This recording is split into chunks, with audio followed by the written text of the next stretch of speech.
hockey friends and families around the world. Welcome to another edition of Our Kids Play Hockey. I'm Lee Elias, and joined as always by Christy Casciano-Burns and Mike Bonelli live. I mean, not if you're listening to this as a podcast, but we're live when we're talking when we record this. And today's topic is all about equipment. And we know this is a fan favorite topic because equipment costs lots and lots of money, and hockey is a sport that is maybe one of the most expensive sports of all time. Whether you have one kid or 4 kids or 10, if you have a wallet, it's most likely empty if you're a hockey parent. I've been hearing that for years. So we wanted to do a special episode today with some tips and tricks about equipment, what the right things to do, the wrong things to do. Probably most importantly for you listening is really where to spend your dollars, because there's a lot of mistakes people make to save money where they probably shouldn't. And then adversely, there's a lot of mistakes people do to spend money when they probably shouldn't. So we wanted to give you guys some tips with that and make sure that you're going well. So Christy actually came up with this topic. So Christy, I want to let you talk for a little bit about this because, again, I'm the newest hockey parent here personally, right? Now I've played hockey, so I've had to dish out my own money for my own equipment, but I've never really done it from a parental point of view. So Christy, why did you want to do this episode? All right now, a lot of garage sales are happening. So people are putting out their hockey gear, and hockey parents are looking for some deals and steals, which is great. You can pick up some really good used equipment in garage sales. So check the condition of it very carefully. Right. And I do want to caution, especially about helmets. It's one of my pet peeves. You should never buy a used helmet. Right. Because you want to protect that noggin. That's so important. And you don't know what that helmet has been through. Also, if you're tempted to buy one, there's a hex sticker that you should look for. So look at that and see what the date is on it. For those of you listening, Christy just held up a helmet, and maybe you don't know this. We're going to go through actually multiple points of equipment. Right. But helmets have certifications that they have to have, right? And they do actually have expiration dates too. So go ahead. Just make sure you're describing what we're looking at. Right. So you look at the sticker and it says certified 2015. So that's outdated.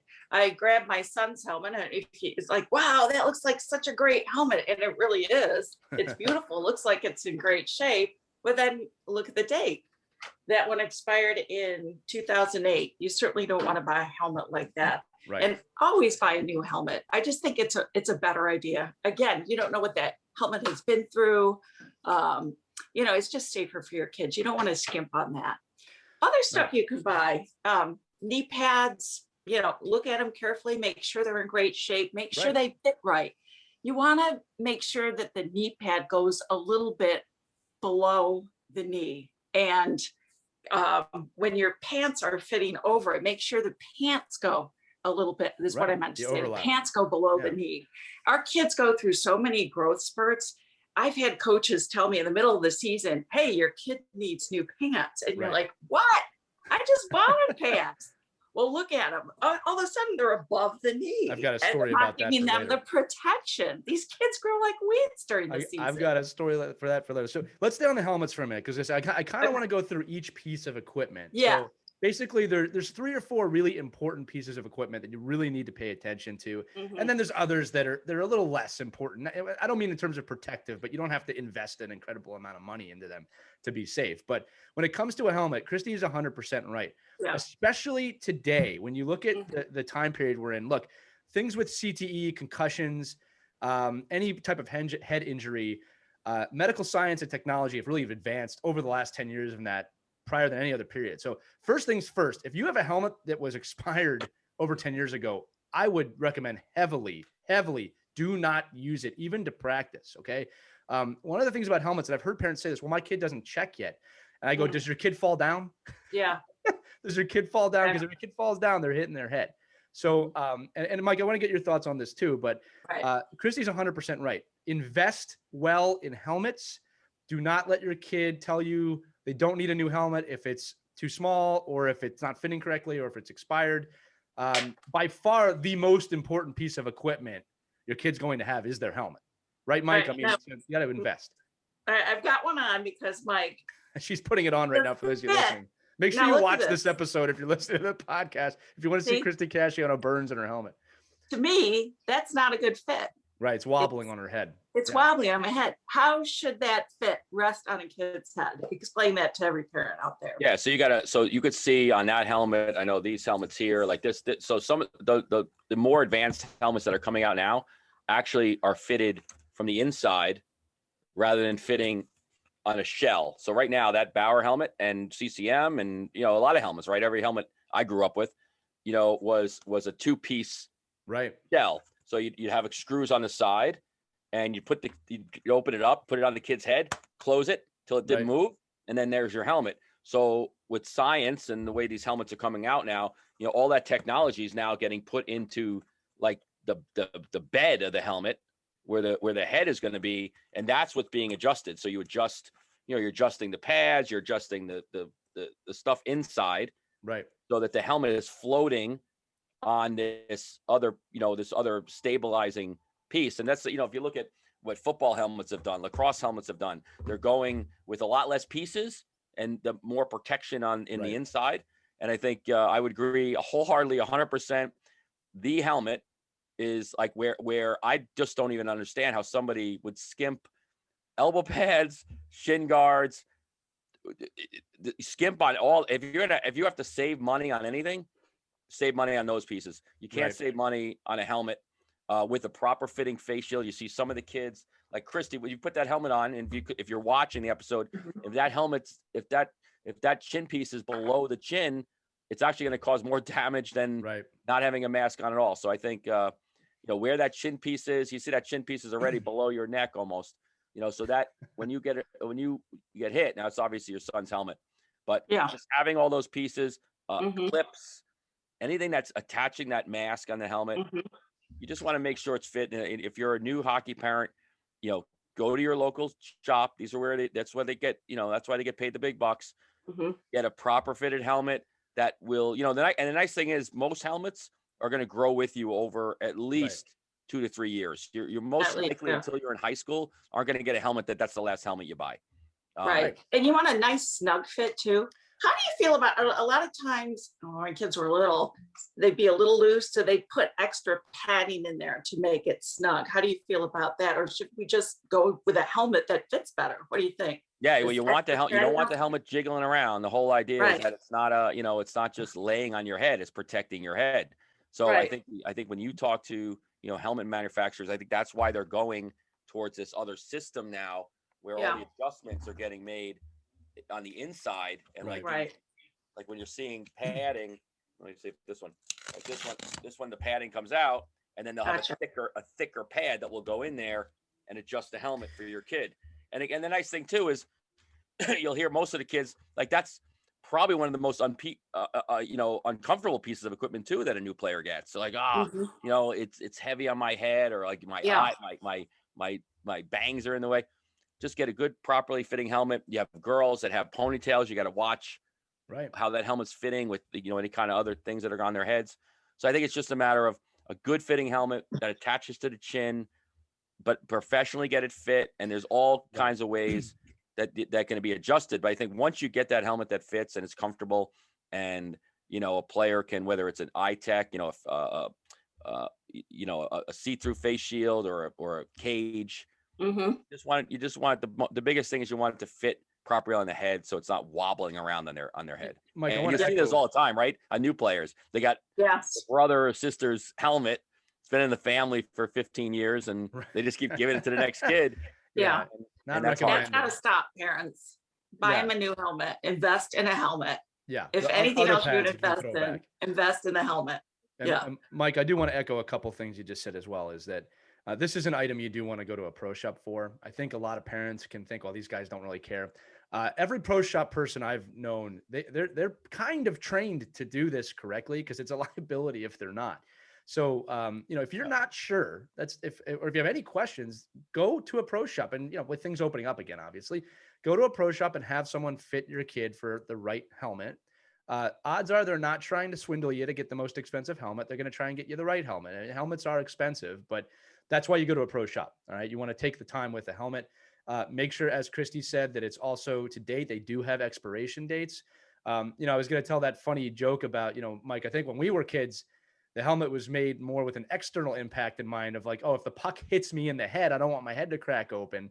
Which, Right. don't get me wrong, it's a good thing. But yeah, the technology has turned towards, no, we have to protect the brain from actually falls and hits, not just the puck hitting in a helmet. So Well, ever evolving technology that right.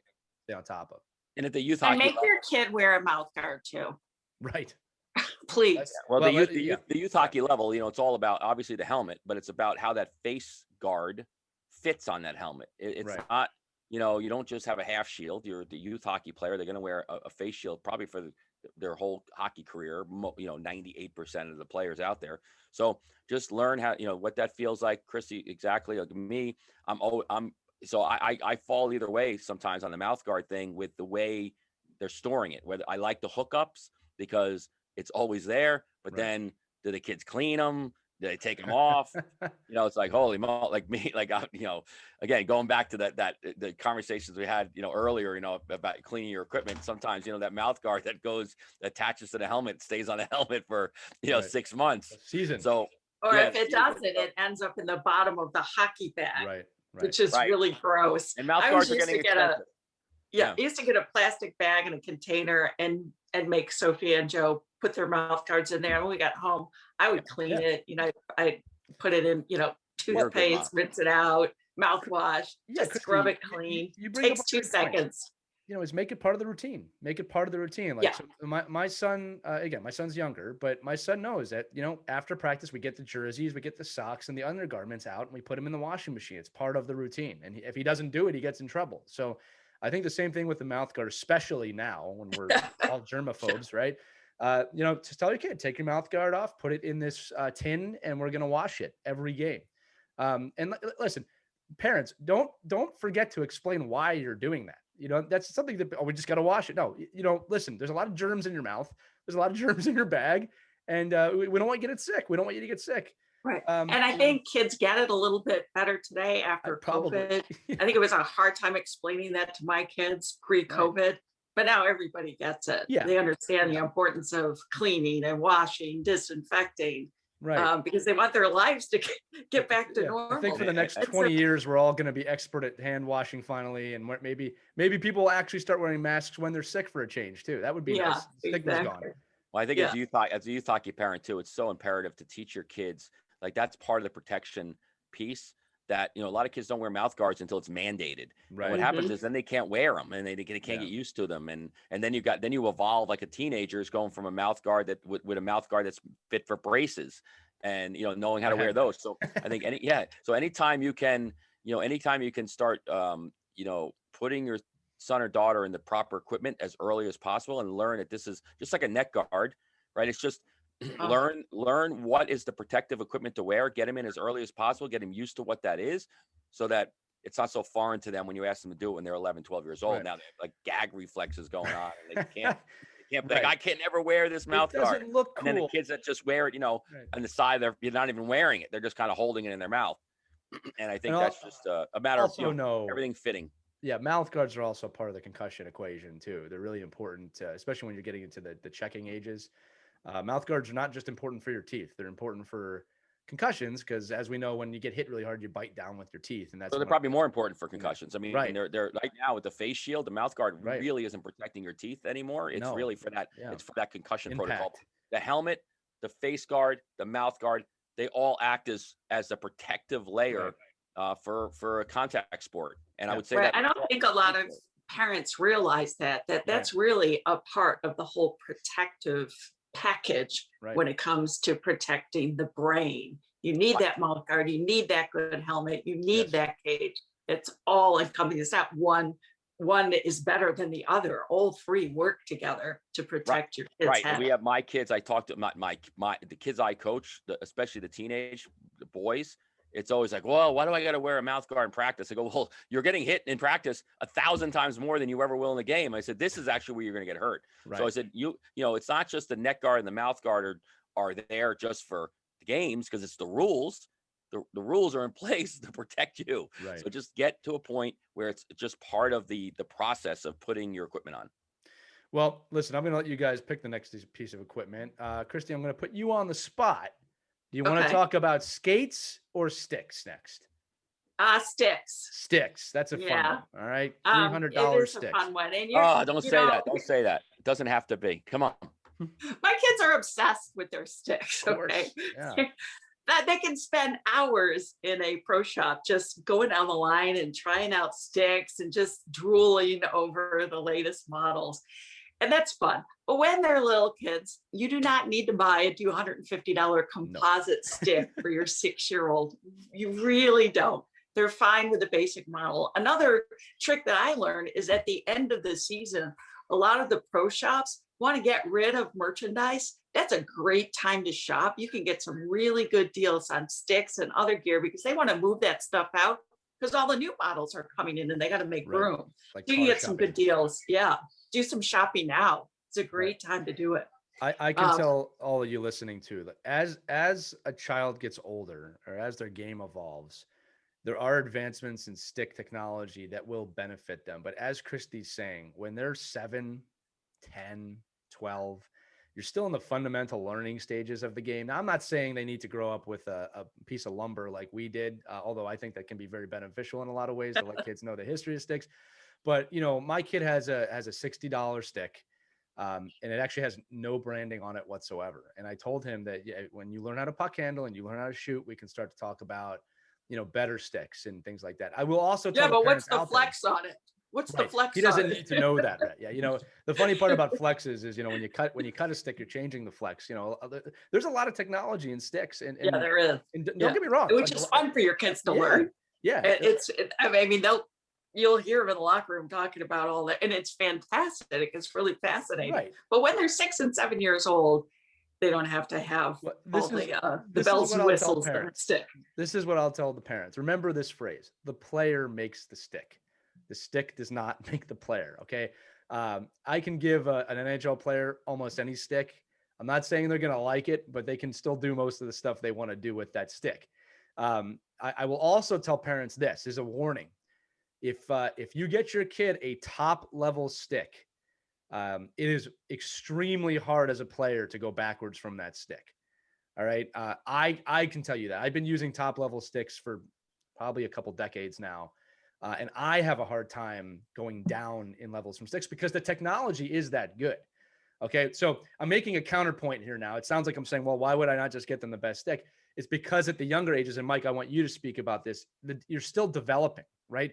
Once you have some basic motor skills, once you have some muscle memory, that's when you might want to dive into, okay, let me find the right stick for me between high flex, mid flex, the kick points. Like, again, when you figure out what type of player you are and you start getting to that level, that's when you want to start exploring stick options that, go towards you as a player. Right, Mike? Is that correct? Would you agree with that? Yeah. I mean, if you want early success for your players and you're 6, 7, 8-year-old players, I mean, the one suggestions I would make is not cut down your older son's stick and make it his stick, for the 6-year-old, because the technology that's out there, well, it's always been out there. I mean, the shafts of the stick are smaller, right? The blades are smaller, they're weighted differently. So you want that, I don't know if it's an advantage or just the chance to say, listen, this is just the proper stick. You wouldn't give your kid, a 32-ounce bat, when he's 8-year-old. Well, some parents would, he's got to get stronger and he can swing that. He can swing anything. I get all that, but he's shooting a lighter puck, most likely him or her, at the youth level, or then they're getting into 10U and 12U. It's just, there are proportioned sticks, but you don't have to go. And I'm a top brand guy. I want the latest Project X stick and the lightest stick on the market and something that's going to make me feel good as a shooter because I know the mechanics of shooting better. But if I'm a student of the game and I'm learning to play, then if you could get the same shaft, same size, basically the same flex. And one of the things that I think parents need to understand when these kids are 12, 13, 14 years old, the sticks that are made today for the pros, those sticks that you're getting aren't made to be used for 6 months season and shot 4,000 times in the driveway. They're made for one shift.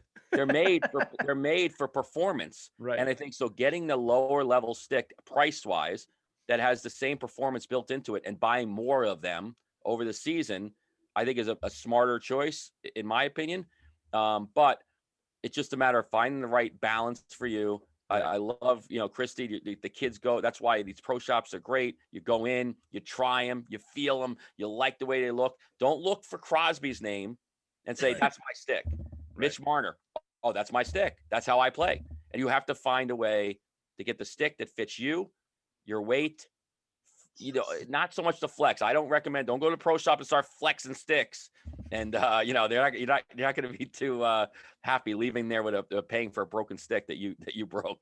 But I think knowing the type of stick you want, but I think at the younger levels, don't just cut down an older kid's stick and say, this will be fine. If you want to do that for the driveway and stick a hockey wraparound in there, go nuts. But I think if you're going to get a youth stick, get a youth stick and let the player grow into it. And I think, I've seen stuff on social media all the time, and you see the parents that have like the kids sticks we talked about this before, right? The growth chart, you're a hockey parent when? Well, and you started off with that intermediate stick and you've now grown, keep that stick for your kid, but just find the right one that fits at the younger levels. Yeah. And as they get older, you will want a backup stick because the stick will break. Well, I have one thing to say about that.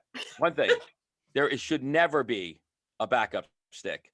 Get two sticks that are your sticks. Right. Because you have no idea. Like me, I have a backup fishing pole, but then when I break it in the car door and then I don't have the right pole anymore. I think it's the same thing. I and that strikes a nerve in me just as much as helmets. So two sticks, exactly the same. Don't get the longer one and shorter one. Oh, when I play defense, I use my longer stick. And when I play right wing, I use my shorter stick. Find a stick that fits you. Find that same stick. Tape it the same way, cut it the same way, use it in practice in games. And I think even just that fact that have two sticks. Don't come. They will break. You think, that'll never break. They will break. Right at the crucial moment in a game. Especially when your boys, get to be like 12, 11, 10, 11, 12 years old. They want to break it. Like they're doing everything they can to break that stick because they want to feel like, I broke a stick. I'm like, don't break that stick. That was $280. Another thing too with hockey sticks is, and I want to say this too, like, look, I understand, and I'm sure all the people listening and Mike and Christy, look, there is a certain magic when it comes to the wand, right? When it comes to the stick, and like, you don't want to take that out of your kid, but you do want it to be realistic. Okay. I mean, look, there are a lot of hockey parents out there that just literally cannot afford the top level sticks. And there's nothing wrong with that. I'm going to go back to what I said. The player makes the stick. All right. If your kid wants to be good, it doesn't take the top level stick to make them good. And I think that just quickly want to segue that into hockey sticks as a teaching tool. All right. We all know about hockey curves, right? My kid's first stick was a straight blade. His second stick was nearly a straight blade because I want him to use both sides of the blade, forehand, backhand, and really understand how to use that. He'll have a time to get into curves, but he's 7. I don't care if I get him Ovechkin's curve. He's not going to have a 90-mile-per-hour wrist shot at 7 years old. So one of the best tips I ever had during my development was not to use a big curve. And I noticed, especially as I was developing, that I was starting to have an advantage over the other kids because I did not have a big curve. I could use my backhand better than most because it was straighter. And then obviously as I got to college and then beyond college, I started to get a little bit more meticulous in exactly how my curve was, exactly what flex, exactly what lie, exactly how I taped it, but that comes much later on. Right. So, and again, what Mike said, it's nice that they put the pros' names on the stick. I mean, that goes all the way back to, Pop Warner football and little kid baseball. But it comes down to the right fit, the right feel, and you do not have to break the bank to get a stick that works. Right. All right. And right size too. Make sure your kids have their skates on when you size that stick in that pro shop before you walk out the door, because it's got to be the right size too. So have skates on, and when it comes up to the nose, right? If I'm is that the nose. I mean, correct measurement right up to the nose. Let your kid feel it. See how the blade lies. Because Christy, the truth is this: some kids, hunch over a little bit. Some kids sit back a little bit. So there is a little bit of variance on that. I mean, the standard is the chin or the nose, but let them hold the stick. See how the blade lies flat when they're holding their stick. And there's, that's something you can teach your kids. That's why it doesn't matter what stick you're using, right? And again, different lies hold sticks different ways. I can tell you this, Christy. I used to have back issues. Just a quick story for the audience to show you how delicate this can be. And one of the reasons I had back issues is because they found out I was hunching over a lot when I played. So I went to physical therapy for a while. And this is when I was playing pretty competitively, and they kind of reformed my posture. And I noticed that my back was feeling a lot better, but I was missing pucks on the ice, which something didn't compute, right? And what we found out was that I was actually sitting up about an inch taller because I was sitting back a little bit more. So I had to add an inch to my stick, and then all of a sudden things were normal, and I felt a lot better, to be fair. But that just shows you like how your kid holds their stick, how they're postured. It can really change the height of the stick. And I got to say this too. I had a parent one time. I remember when I was in I think midget, and I cut about a half inch off my stick. And one of the parents he was a mean guy. He's like, "That's ridiculous. That's not going to do anything. That doesn't mean anything. You don't need a half inch." I still to this day, I'm like, this guy had no idea what he was talking about. A half inch can make a difference between how your blade lies and not, and again, this was later on. I was probably 17, 18 years old, but it really made a difference. And not to mention, I felt more comfortable with my stick that way. So, that shows you how minute this can get later on. But when you're 8, when you're 10, it doesn't matter as much. Well, the great thing too about going out of a wood stick now and having these composite sticks is the ability to buy composite plugs, they call them, right? So if your player is growing throughout the season and you're not so worried about that 40, 45, 50 flex, if that's not a crazy piece for you, then you just buy the plug, right? And you can extend the life of that stick. And I think that's like, to me, that's a great way to save some money and then and still have that stick that's at the proper size. Because you want the stick, you're like Christy, to your point, your kids grow so fast, like, how am I I'm not getting a new stick. I just got a new stick. Like, and then, so some parents that maybe aren't like, ingrained in the hockey world, right? Say, I just bought my kid a stick 7 months ago. Why would he need a stick? Well, they do grow. And we and I think we'll talk about this maybe a little bit in skates too, right? Is that don't buy the stick to eventually fit your kid. Buy the stick to fit your kid and let them learn how to shoot properly with the right size stick that fits them. And then the technology is out there now for $8 to put the plug in there and cut it, and then have that, and then build the extension for your player. Yeah, I'm glad you mentioned that. I forgot about that. And you can experiment. That was a great tip another parent passed along to us, and it did extend the life of the stick. So that's fantastic. So parents, take note of that. That's a great tip. You might want to buy an extension when you buy the stick. Yeah. It's not a bad investment. It's a great way to experiment and say, I like it. No, Dad, Dad, Ma, cut it. Or and then, now you can experiment with the stick without cutting the stick completely down. Right. Say, okay, this is what I like. It's not going to change. Now, if you get, what was that statistic that came out this weekend about Chara's stick has like 155 flex stick. I mean, I can't even imagine this. Yeah. But you think about all the torque and the leverage this guy's putting into a stick. But if you're 4'2", don't worry about the flex of your stick. Not 6'7", yeah. Yeah. Or whatever he is on skate, 6'11" on skates. Right. You're a monster. But I think in this case, you just want the right feeling stick and the shaft size that your kid can hold in their hand. Not something that's not going to be, they're never going to grow into a hockey player. Well, speaking of growing into stuff, let's transition to skates, because I know that's one people are probably waiting for. I'll start this segment off with a story for both of you. I remember when I was about 13 or 14 years old, which is a time kids typically go through growth spurts. I went through 3 pairs of skates in 1 year. And I thought when we got to the third one, I thought my dad was going to lose his mind. But I grew 5 inches that year, to be fair. It was a massive growth spurt. I don't think anybody knew it was coming. But we spent a fair amount of money on skates that year, and we were fortunate to be in a position we could do that. My dad could have told me, hey, curl your toes and suck it up. But no, he went through it. What I do remember is that we didn't buy the top level skate that year. So skates are a funny one. I'll start off with skates outside of that story. I can tell you one misconception right now. All right. So skates are always evolving. There's lots of different types of skates. The most expensive skate rarely equals the best skate. Okay. The best skate for your kid is the one that fits and feels the best.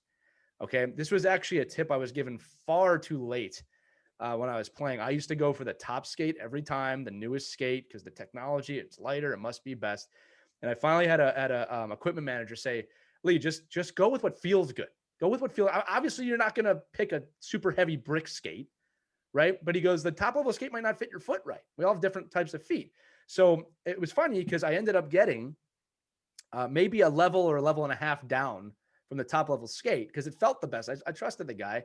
To this date, the best skates I've ever had. right? I did not need the extra whatever $200, $300 material, right? It felt the best, and I went with what felt the best, while also, I gotta say this, while also being protective. Okay, like they're very protective skates. But yeah, I'm gonna throw this to both of you because I know, I mean, the amount of money you must have spent on skates, Christy, for both your kids, Mike, for your kids so far, it must be incredible. Yeah, especially, college hockey, we are buying the upper level skate, and they're Right. they're $700-800 skates.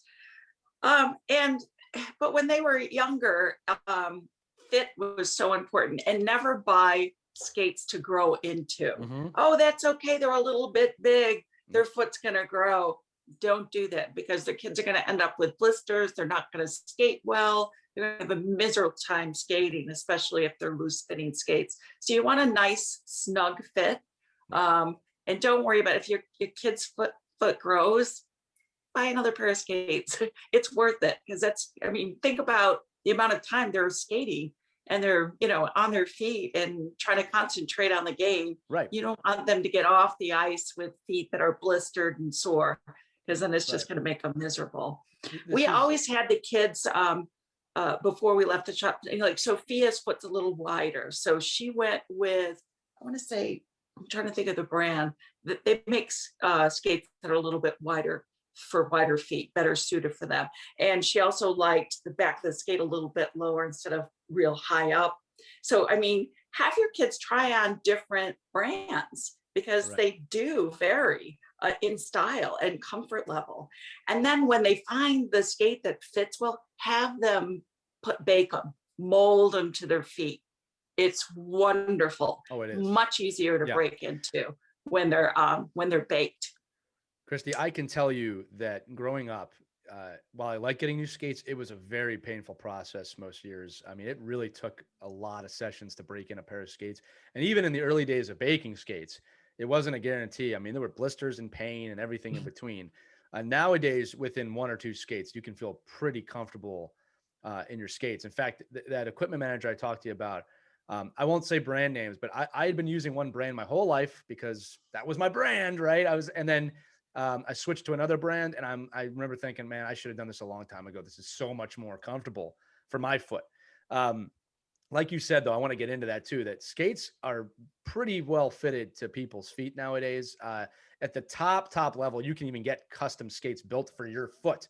In fact, when you go to a pro shop now, most of them have these 3D applications where they can map your foot and tell you exactly what type of skate you need to get. But once again, I want to break this down by ages, because it's not something you need to break the bank with at the youth level. You need to find something that fits correctly, and something that again, not that you can grow into, but that you can just kind of jump up the next level if you need to, because skates can be $1,000. And don't get me wrong, if you're playing high level hockey in your teenage years, you want to have something high level. I'm not gonna sugarcoat that. You do. You want to have a really good pair of skates.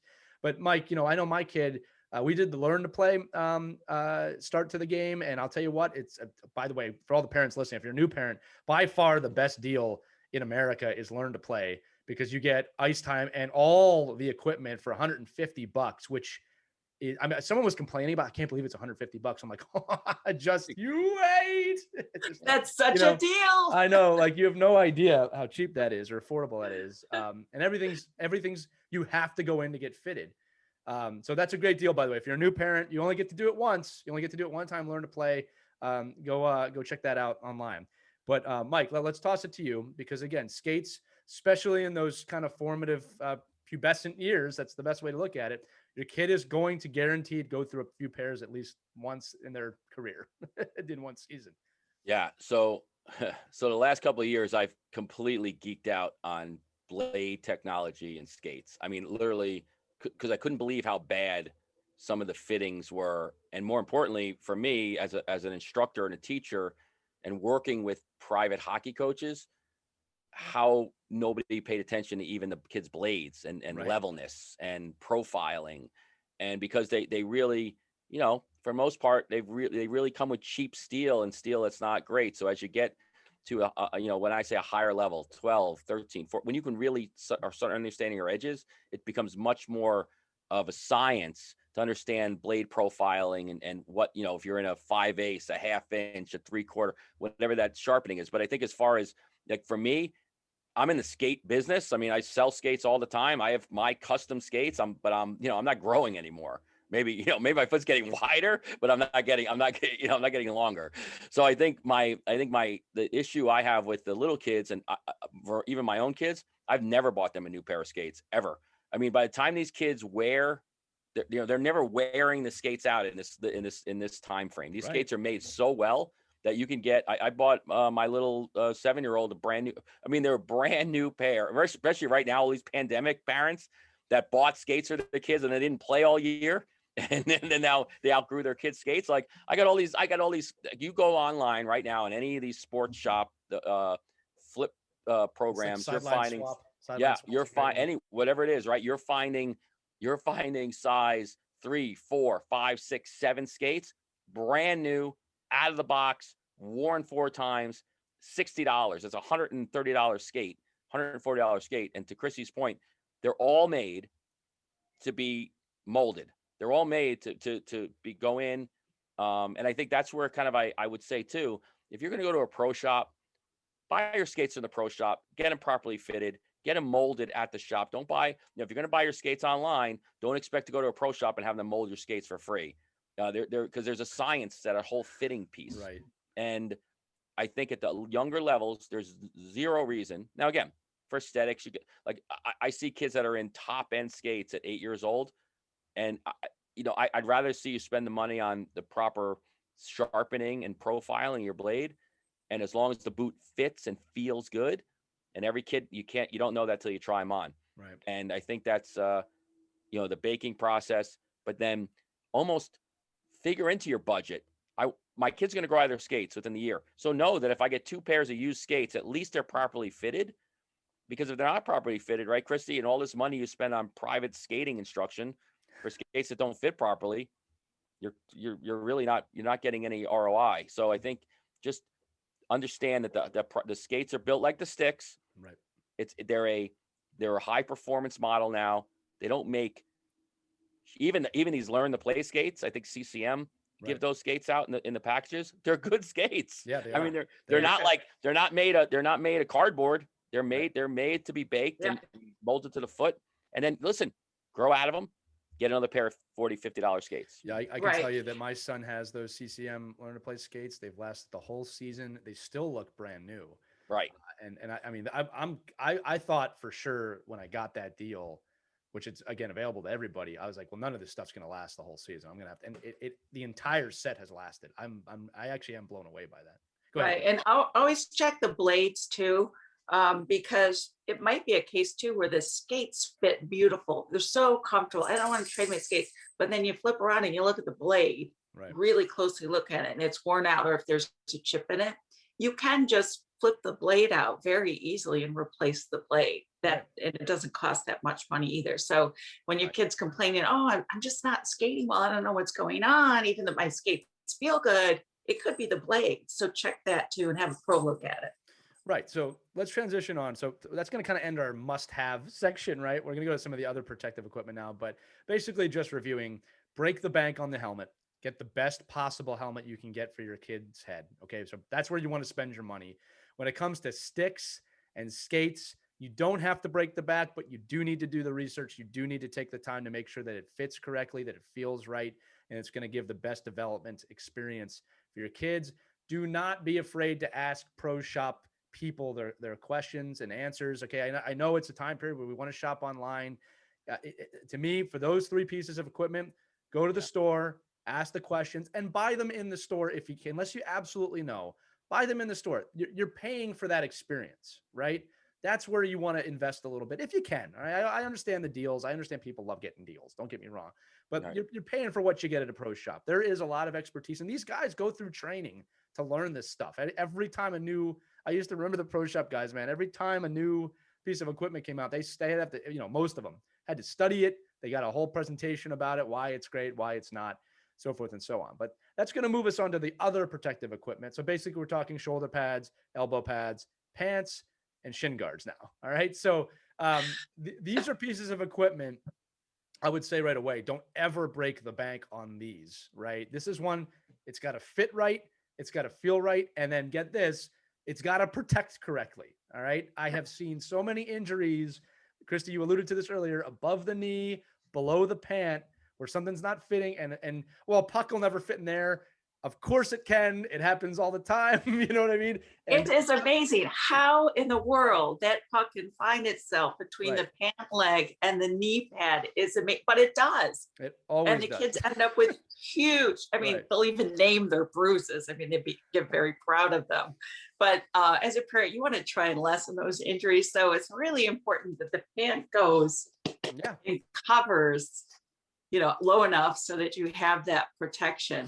And we always get these inserts that are adjustable so that, the kids can pull them off. And if it needs to go a little bit higher or lower, whatever size they're in, and make sure it covers well. Now, Sophia is kind of, she's a CCM fan with her knee pads. For some reason, other brands just don't feel right. And your kids will tell you that. They'll try them on it just doesn't feel right. So keep trying different brands because they are styled a little bit differently. Absolutely. And that's one of the things that I love about going in a pro shop too, is because they'll have all these different brands and they'll say, okay, this doesn't feel right. Let's try this brand. Let's try this brand. Let's try this brand, until all of a sudden your kid's going to say, this is it. Mom, this feels good. And then you're like, yay! I also want to make a good point here because I think a lot of parents negate this, that look, there is a style to the game, right? Kids like to look a certain way. I don't think there's anything wrong with that because I think that's part of confidence. And any pro athlete will tell you that. I got to feel a certain way. I got to look a certain way to play my best. That's not something as a parent you should dismiss unless they're saying, well, I can only wear the top expensive equipment because it makes me look the best. That's not true. But I will tell you that for everybody's look, for everybody's style, there is an affordable piece of equipment that will fit correctly. All right. But when your kid says, well, I want to look a certain way, I wouldn't brush that off, right? Unless they're saying that it's based on how expensive a piece of equipment is. But no, Christy's absolutely right.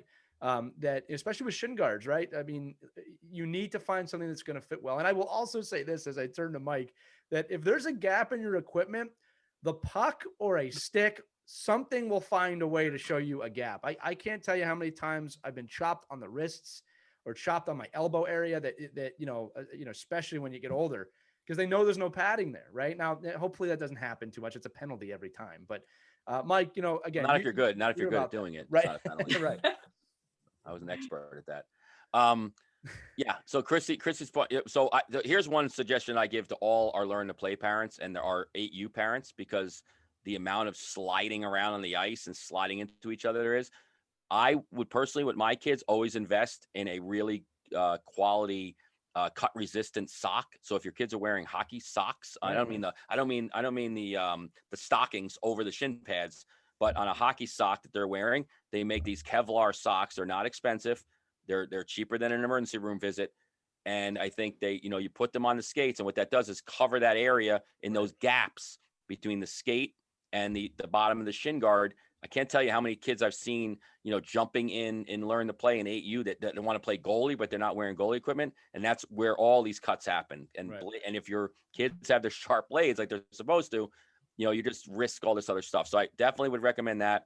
Shin Guards, I love that, Christy, that you're pointing out that, when you go into a shop, you get to see not only how they feel and the weight, but the width. Like some kids just don't like they almost feel like they're hitting each other as they're skating, down the ice. So it all depends on how your kids skate. You might say, oh, these are the most protective, shin guards there are. Yeah, but they're too thick. They're too thick for my kids' legs. And having that adjustable kneecap is great. I mean, those are huge pieces. And then as far as the breezers go, making sure that they're, you might want a kid, depending on who your child is, a lot of the newer breezers or hockey pants are going into like a waistband tie. But suspenders are still really popular. You look at the pros, they're really popular still because the pants just kind of hang on you. And we did go to this whole, level right of the Cooperall years when in a girdle, but it seems like that girdle feeling is just going kind of away, and players are going more for the ability to have a little bit more freedom in movement. And but that's that's so important to know. Like I like the suspender piece because you can kind of lower and higher kind of where that hip protection is and where the knee protection is. And as I've seen, like you always know the kids at tryouts that probably grew 5 inches during the season because their shorts are always, like, okay, well, this kid obviously grew 5 inches this year because he bought a brand new pair of pants. And so those are the kind of things you really want to be. And then again, all that, especially that type of equipment, throw it in the sanitizer, throw it in the wash. Right. That stuff lasts forever. Shin guards. You have NHL players right now that have the same shin guards they had when they were 14 years old. Right. And in between washes, you can take these inserts out and wash these and spray down because I don't like to put the pads in the washing machine. I know some parents do. They like to throw the whole thing, but I'll just soak it really good with a disinfectant or some kind of a sports spray and do it that way. But you can take the inserts out, which get really wet and smelly. Just pull them right out and throw those into the washing machine. You can look this up on YouTube. I mean, you can use a bathtub and just put some product. Some people do the bathtub. Yeah, that's true. It'll look disgusting when you take it out, but it'll be clean. Yeah, and then put it outside. Let it air dry. Let the sun beat down on it and get all that stink out. Yeah, I think if you're afraid to get the used stuff, and again, shin guards do not go. There are no expiration dates on shin guards. Right. Just make sure that you buy a used pair. They don't have a crack in them somewhere. That the rivets aren't rusted. You'll see like where they attach the shin guards to the kneecap. Sometimes they're rusted there. They're going to break quicker. But the bottom line is, if you get a good pair of shin guards, especially kids that are growing inches and inches and inches during the year, it's the same idea. You should be able to get new sets of equipment virtually every year up until the time the kids are a teenager. Because they never will. There's a kid is not skating that much where they're going to beat those things up. Right. They're not like a catcher shin guards either. Where they're covered, with a sock. So they're always kind of protected. And I think it's just you could get a pair of shin guards. You look at them like, I don't know, these things look brand new to me. And I think that's a great piece of advice on all those pieces of equipment. Right. And always teach your kids about the jersey. They need to respect the jersey. Totally. Don't just throw it in the bottom of a bag. The jersey needs to be on it. Look at you. I'm gonna throw the damn jersey in the bottom bag. It doesn't matter. But I'm with Christy on this one. You guys get the hanger. You guys get the hangers. And respect the jersey, Mr. Benelli, coach. Let's dive into that real quick. So obviously there's two jerseys. There's game jerseys and there's practice jerseys. We're gonna fight on this one. So listen, I always when I was coaching, the game jerseys had to be respected. They had to be brought in on a hanger. The logo had to be respected. What I used to tell my players with their practice jerseys was it needs to be folded and placed in your bag. And I had a rule, Mike. I had a rule. You don't have to agree with me, but if I ever saw a jersey on the floor, that was a problem for me. All right. Again, you can fold it, you can put it on the bench, you can do whatever you need, but I don't ever want to see it on the floor. Thank you. That's Coach Benelli. I used to be a pretty hardcore. I mean, you kidding me? I used to flip out if I go into a kid's locker room, right? And I go into their bags. That's how crazy I was. I would go through the kids' bags, and if they had any other piece of equipment there that wasn't our equipment, like our logo, our colors, like if I saw the Lee Elias spring tournament T-shirt, championship T-shirt in their bag, I would literally take their bag and throw it out of the locker room and say, he is not part of our culture. He's not part of our brand. Right. But you wouldn't see that, Mike, because my kids would be respecting that T-shirt, right? They wouldn't just be thrown. Well, it'll be folded at least it'll be folded under another shirt. But I think, but I'm like, that's a whole nother episode. I'll get into it. Yeah, we'll get into that. I'm not a big I just need to know where you stand. So you don't require the kids to hang the jersey? No, you're a pro hockey player, you're a college hockey player, you're a prep school hockey player. There's a lot. If you're 8 years old and I don't know, it just, to me, it's like seeing like all the kids walking in with matching sweatsuits and hats and no, it's different. I just different. Our kids didn't have matching anything, but they always had the jersey on a hanger as a sign of respect. I understand 100%. So real quick before we jump off equipment entirely, the one thing I do want to talk about real quick is just shoulder pads, because it's been a funny evolution of shoulder pads. Now, when I was a kid, you wanted the wait. Time out. I guarantee you had to have Donzies. You had to have had. I had Douglas pads. Okay. Douglas. So follow that because Eric Lindros wore them. That's why I wore them. So when I was growing up, again, the technology hadn't really evolved yet, but it was all about having the biggest shoulder pads because when I was growing up, the game was a little bit more physical. The game is a little bit more based on physicality. So logic at the time was, well, the bigger your pads, the more protective you'd be. That's absolutely not true. In fact, I had a major shoulder injury with the biggest pads my senior year, and it sidelined me. I had to have surgery. And what we've learned is, I gave these big football pads when I was a kid. What we've learned now is that two things about shoulder pads. And I do need to go over this, right? Fit is very important. You want to make sure that your body is covered, right? When it comes to checking, you don't need the biggest shoulder part of the shoulder pads. You need the best protective pads. And the other thing we've realized more and more over the last couple of decades is whatever's covering your heart. You want a strong piece of protective material over your heart. It is extremely rare that this happens, but there have been plenty of cases of a slap shot going into someone's chest and momentarily and extremely occasionally permanently stopping someone's heart. All right. So you want to make sure that the heart area of your shoulder pads is protected, right? Do not let your kids fight you on that. If it is a thin piece of material there, obviously the older you get, the more important this is. You need that area of your chest covered. And I'm saying this because they do make shoulder pads that are very light, that do not protect that area. I have had high school kids say, no, I need the smallest shoulder pads possible because it makes me more agile. And don't get me wrong. There's nothing wrong with having a lighter pair of shoulder pads, especially today. The game is not as physical today as it was when I was growing up. It's still physical, but you need your heart to be covered. So if your kid tells you, I want the Sherwood 50-30 men's league pad, and you're playing a top level high school hockey, as a parent, I would tell my child no. All right. Or you're going to need to get some padded Under Armour to go underneath it to cover your heart. Mike, I don't know if you have any comments on that, Christy, as well. No, yeah, you're right. Absolutely right. Right. You don't mess. And again, look, to me, and again, this is up for debate because everybody parents differently. To me, that's part of the parenting that's it's not negotiable for my kid is until you're out on your own, you will wear the pads that are going to keep there's a lot of Little League baseball leagues that now mandate you have an undershirt with a pad in it. Like, and that's piece of equipment. Like you have to have an Under Armour undershirt, whatever brand makes that. Like my son had to have, it was a whole chest protector and it's just the whole sternum too. It's just your rib cage, your sternum. Right. I mean, there's so areas. And I think I cringe, like when I see, grown men and women that have really, and especially some of these ex-college guys that are shooting on, in practice. And I watch them shooting and I'm like, this kid's like, you're going to kill somebody. I mean, if you hit a kid with a puck, that's not properly protected, forget about getting it, in the back or in the kind of the meaty muscle areas. It's just that instant hit is, really scary. And I think that's where I think definitely shoulder pads come into play with, and Christy, it's the same idea, right? That shoulder guard and bicep guard meets the elbow guard and have that one layer of protection.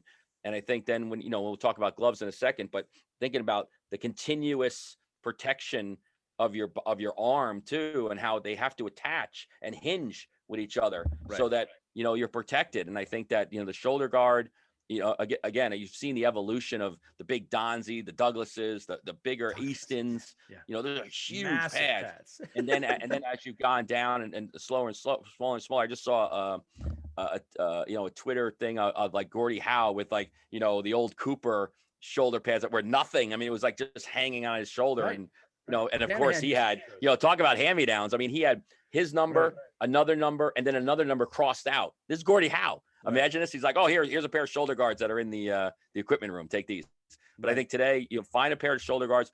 You'll be surprised if you get even a good quality pair, how long they'll actually last in the growth of your child. Well, Mike, I also want to say too that the technology in these things is incredible now. So again, when I was a kid, it was a football pad. It was, this big hard plastic pad.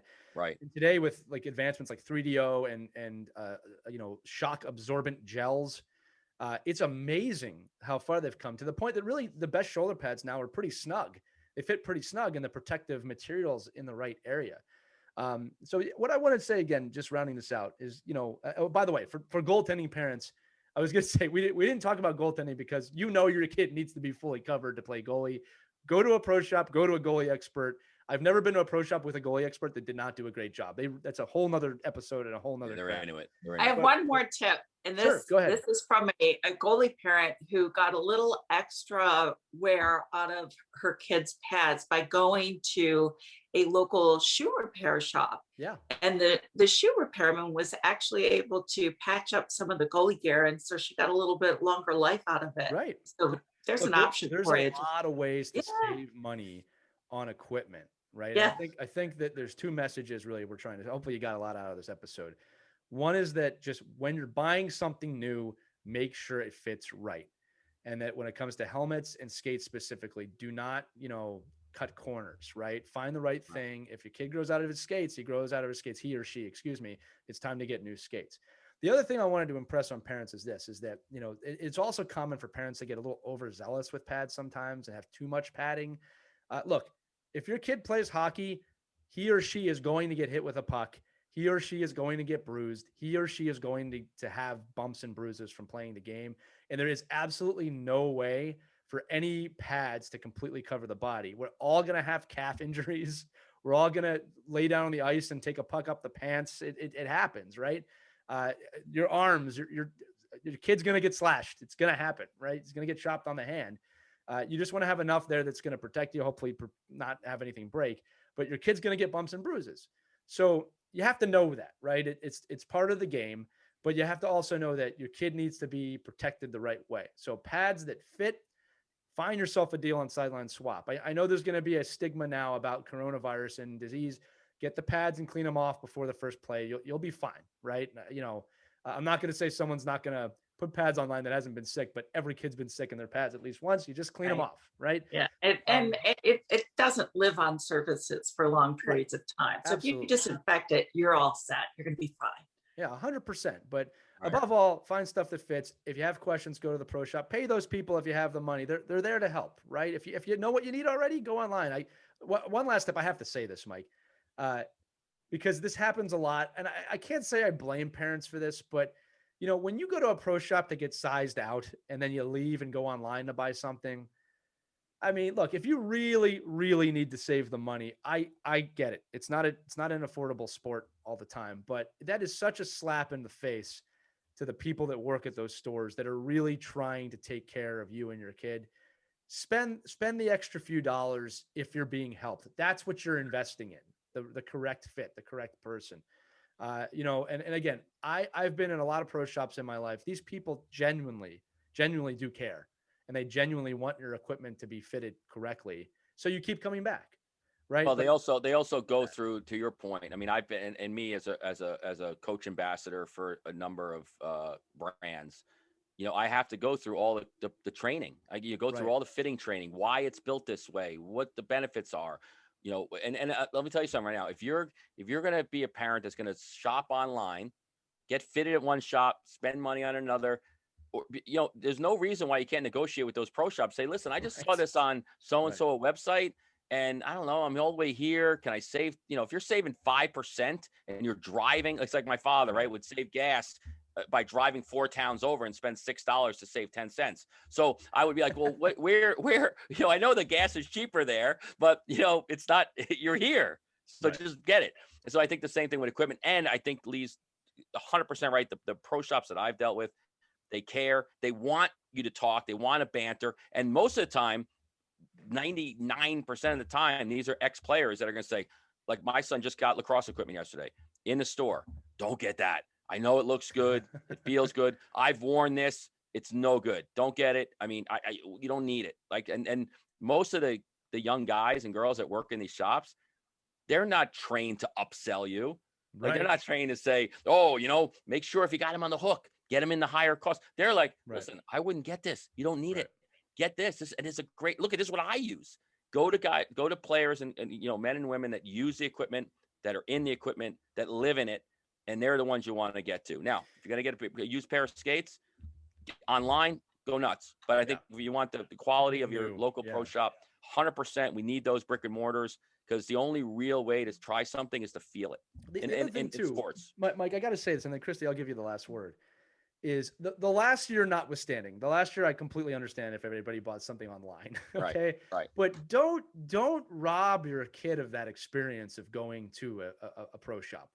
I try and think through the mind of myself as a young kid. That was a big deal, a big day when I got to go to the hockey store. Now, again, I got to say this because I don't want to be insensitive. I completely understand if there's a budget and you do not have a lot of money. Like, I'm very conscious of that with some parents that they're really trying to make ends meet. But if you have the means or the ability, or you save, let your kid go to the pro shop and let them go nuts in terms of trying things and having fun. That was such a big day every year when I got to do that. It was exciting. Dare I say, a bonding moment between my father and me, or my mother and me, if we were going. And pro shops today, when I was a kid, it was a shack. You went in, they might have what you're looking for. Man, you could go to pro shops. They have ice in the back. They have a shooting machine. They'll let you play around. You can try.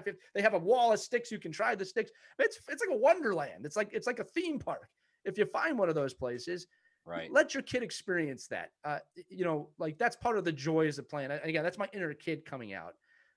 If you can do it, I got to keep saying it. If you can do it, I don't listen. It worked for Gordon Bombay. Go in there and feel the shop. That's like one of the best pieces. Hendrix Hockey.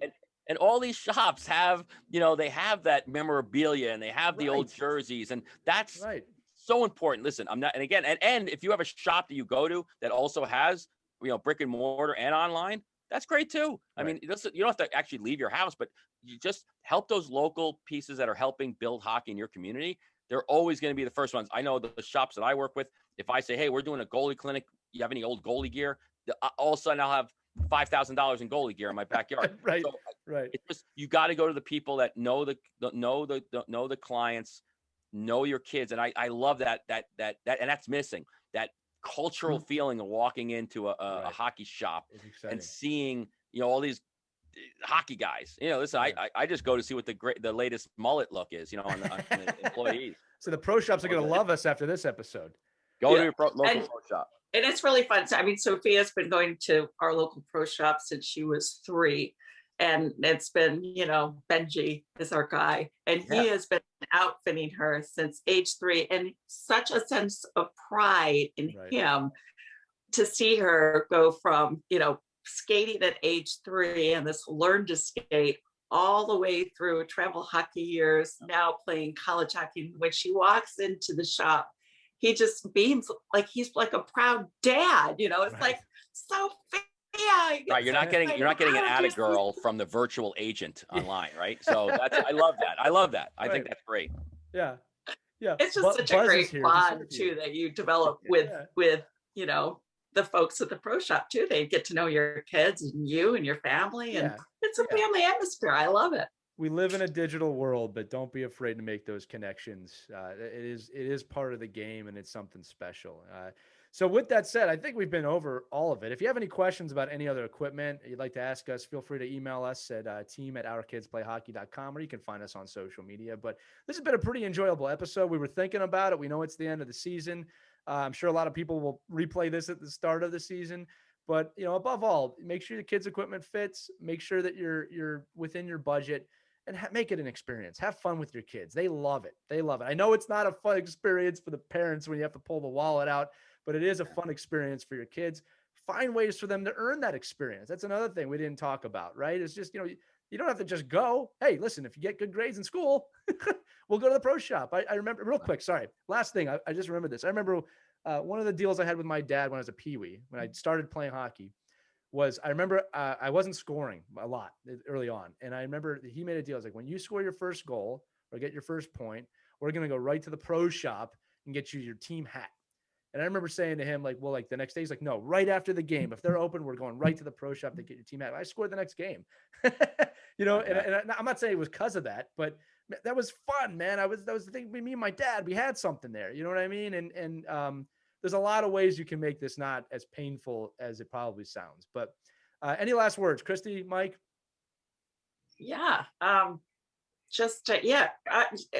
fun with it. Like you said, Lee, it is, these are opportunities to really bond with your kids. Do your homework, know your research about the different styles and the size and the fit. There's a lot of information out there where you can spend time knowing before you buy. That's really important to know before you buy. And like Lee said, your kids are going to get bumps and bruises. There's no way to avoid it. So stock up on the ice and ibuprofen. Right. I was also going to say, if you're not researching, your kid is. There's plenty of YouTubers that are gear nuts. Your kid knows. Yeah. So make sure you maybe make that part of the process too. That's right. Mike, any last words? Or are we good? Yeah, they were good. Just if you see my son in a brand new set of gloves, don't at me. Don't don't reach out to me. He's probably earned it. No, just have fun with it. I love that. Love the idea of being a part of that journey with the kids, and I love the gear nut kids and the kids that really want to know what kind of stick somebody's using or what kind of tape job somebody has and all that kind of stuff. That's all fun. It's all part of the game. Get ready for the bumps and bruises. It's nothing wrong with that. And I think and enjoy it. And when you think about plan ahead. Start looking and for that used equipment on the market because over the summer your kids are going to grow out of everything. Right, man. Make it a fun process, and just know that there's no pads for over 4-year-olds that are going to make you safe. So that's going to do it for this edition of Our Kids Play Hockey. Make sure you check out all of our other episodes on ourkidsplayhockey.com or wherever podcasts can be heard. The show's growing. I want to thank you, the audience, once again for being so awesome. We've gotten nothing but great compliments back about the show, and we're going to keep doing it the entire summer into next year. No seasons here. This is just ongoing until it's not. For Christy Casciano, Burns, and Mike Benelli, I'm Lee Elias, and we'll see you on the next edition of Our Kids Play Hockey. Have a great day, everybody.